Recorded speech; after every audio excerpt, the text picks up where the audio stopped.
You got to hear this quote. Just because it's taking time does not mean that it's not happening. It's happening. It's just taking longer than you want it to. You're not unhappy because your life is hard. You're unhappy because you're resisting it. See, suffering doesn't come from pain. It comes from your desire for things to be different. You're trying to control the uncontrollable. You're at a battle with something that you cannot change. You need to work on acceptance.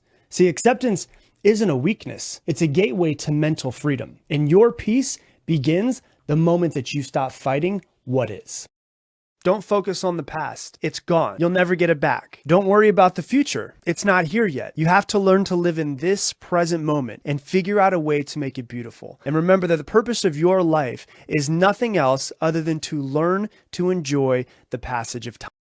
Quit yelling at your kids before they go to bed and expect them to sleep well. Quit yelling at your kids in the morning right after they wake up and before they go to school and expect them to have a good day. You set the tone for your children. You set the tone for your voice that they will always remember in their heads. You become their inner voice. Don't be their inner critic.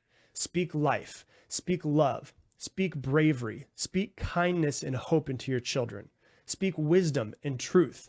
But most of all, remember to listen to your children. If you don't heal yourself, your children will inherit your trauma through how you handle conflict, to how you express love, to how you react under stress. You might think that you just turned out fine, but being numb or anxious or stressed out or emotionally avoidant isn't fine. Unprocessed pain doesn't just disappear. It gets passed down.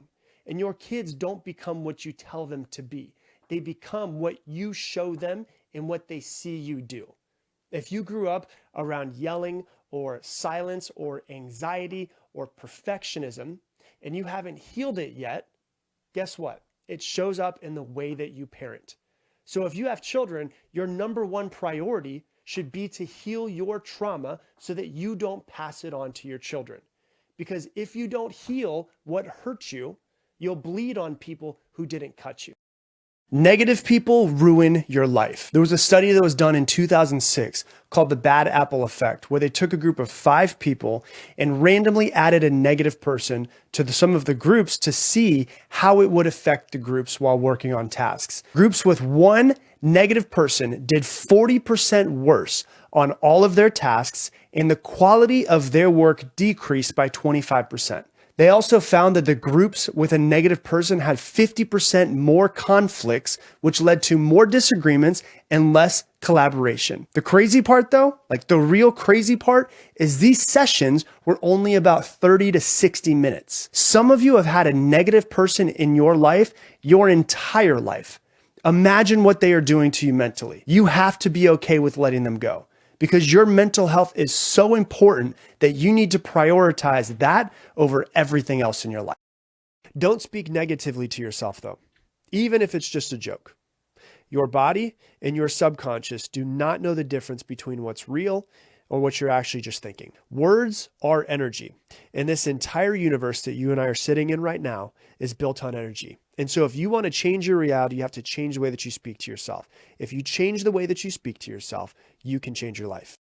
Yeah, so if you can understand this though, this will absolutely change your life. The way I want you to think of your mind, right, is like a garden. If you have a garden, you can't go to your garden and plant strawberry seeds and just expect that tomatoes are going to grow from strawberry seeds, right? Well, the same is true for your mind. You cannot be negative, talk down to yourself, and surround yourself with a whole bunch of negative people and just expect that you're magically going to have this positive life, because just as the garden, your input is going to always equal your output. So if you want a positive life, if you want a better life, you have to change the way that you speak to yourself before anything else. You have to change your input so that your output changes. If you change your thoughts in your head, then you surround yourself with the right people, then you realize that people aren't just born positive. They have to work at it daily. It's a practice that you have to put into your life. And so if you want to build an amazing life, you just have to pay attention to what you say to yourself and realize that it all starts in your mind. This study will blow your mind. There was a study that was done on rats in the 1950s where they dropped rats into water with no way of getting out. and they swam around looking for a way to escape for about 15 minutes before they started to give up and drowned. And then the researchers took them out and saved them before they died. A couple days later, they put them back in the water again. And you want to know what happened? This time they swam for 60 hours. They went from 15 minutes to 60 hours. Why is that? Did they magically get stronger? No. The difference is that this time they believed that they would get out. This wasn't a test on strength, it was a test on belief, because this time the rats believed that they would get out. So they just kept going. This is how the human mind works. If you don't believe in yourself and believe that the life that you want is possible, you will quit too soon. But if you can get your brain and your body to truly believe that you will achieve what it is that you want, then you will never give up. And with that mindset, you can achieve anything that you want. When you're an emotionally intelligent person, you can't really hate someone because you know why they are the way that they are. Most people see an adult, but you realize that you're just looking at a wounded child that never really healed that's in an adult's body. And when you see this, you stop taking everything so personally. You understand that people project their pain, their trauma, and their fears onto others. Hurt people hurt people. It doesn't excuse their behavior, but it does explain it. And you can take a step back and let people have their own experiences at that point and not get all wrapped up in it. And then you don't let their brokenness break you.